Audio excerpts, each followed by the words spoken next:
ایالات متحده آمریکا برای معین کردن محل بودوباش پالکوونیک فراری تاجیک گلمراد حلیموف 3 میلیون دلار وعده کرده است.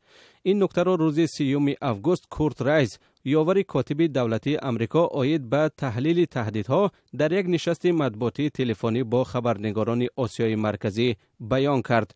کورت رایس گفت که ایالات متحده پالکوونیک و سردار پیشین امانی وزارت کارهای داخلی تاجیکستان گلمراد حلیموف را یکی از پیشواهای کلیدی و خطرناک گروه تروریستی دولت اسلامی می‌داند. وی گفت افراد آگاه همه گونه معلومات درباره گلمراد حلیموف را می توانند به نزدیکترین سفارت ایالات متحده و یا آدرس ایمیل ساختارهای دیپلماتی آمریکا فرستند.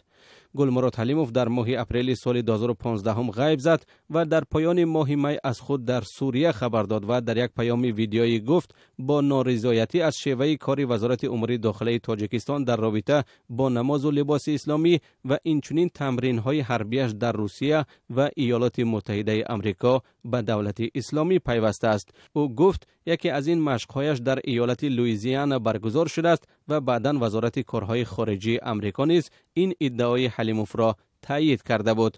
مقامات تاجیکستان بلافاصله این پالکوونیک فراری را به خیانت عیبدار کرده از طریق اینترپول تحت تعقیب قرار دادند.